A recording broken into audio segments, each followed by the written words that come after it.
ആവശ്യത്തിനും മുന്നിൽ നിന്ന് പ്രവർത്തിച്ചുകൊണ്ടിരിക്കുന്നു. ഇപ്പോഴും ഒരു KSUകാരനാവേണ്ടി വന്നാൽ KSUകാരനാവാനും, യൂത്ത് കോൺഗ്രസ്സുകാരനാവേണ്ടി വന്നാൽ യൂത്ത് കോൺഗ്രസ്സുകാരനാവാനും തയ്യാറുള്ള ഒരു നേതാവാണ് നമ്മുടെ ഉദ്ഘാടനം. ഉമ്മൻചാണ്ടി സാറിനെ കുറിച്ച് മറ്റൊരു നേതാവിനെ കുറിച്ച് അറിഞ്ഞില്ലെങ്കിലും ഉമ്മൻചാണ്ടി സാർ എന്ന് പറയുന്ന മനുഷ്യസ്നേഹിയെ ഇവിടെ ഇരിക്കുന്ന ഓരോ മനുഷ്യരും തിരിച്ചറിഞ്ഞിട്ടുണ്ട്. ഇവിടെ കോൺഗ്രസിൻ്റെ നേതാക്കളാണ്, സഹപ്രവർത്തകരാണ് ഇരിക്കുന്നത്.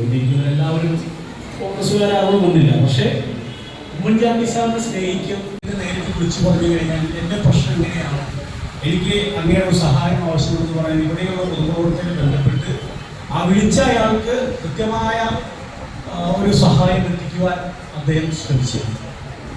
ഇത്രയ്ക്ക് മനുഷ്യസ്നേഹിയായ ഉമ്മൻചാണ്ടി സാറിന് മരണം എന്ന് പറയുന്നത് ഒരിക്കലും ഉമ്മൻചാണ്ടി സാറിനെ ഒരു മനുഷ്യസ്നേഹിക്ക് അർഹതപ്പെട്ട ഒരു മരണമായിരുന്നില്ല അദ്ദേഹത്തിന് ഉണ്ടായത്. ഏറ്റവും ദുഃഖകരമായ ഒരു സംഭവമാണ്.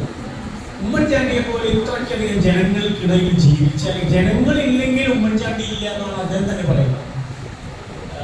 ആൾക്കൂട്ടത്തിനിടയിലാണ് ഉമ്മൻചാണ്ടി സാർ ജീവിച്ചിരുന്നത്. അദ്ദേഹത്തിന്റെ വീട്ടിലാകട്ടെ, അദ്ദേഹത്തിന്റെ താമസ സ്ഥലങ്ങൾ എവിടെയാകട്ടെ, അദ്ദേഹത്തിന് ചുറ്റും ആളുകളാണ്.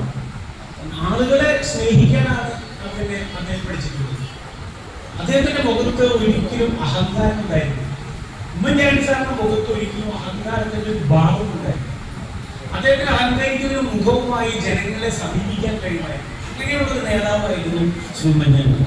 ജനക്കൂട്ടത്തിനിടയിൽ ജീവിച്ച് മരിച്ച ഒരാളായിരുന്നു. അങ്ങനെ മരിച്ച ഉമ്മൻചാണ്ടി സാറിന്റെ മരണം എന്ന് പറയുന്നത് അത്യന്തം വേദനാജനകമായ, കാരണം ഉമ്മൻചാണ്ടി സാറിന് പ്രായമായിരുന്നു എന്നുള്ളത് സത്യമാണെങ്കിലും മരണം അദ്ദേഹത്തിന് ഈ കേരളത്തിലാകും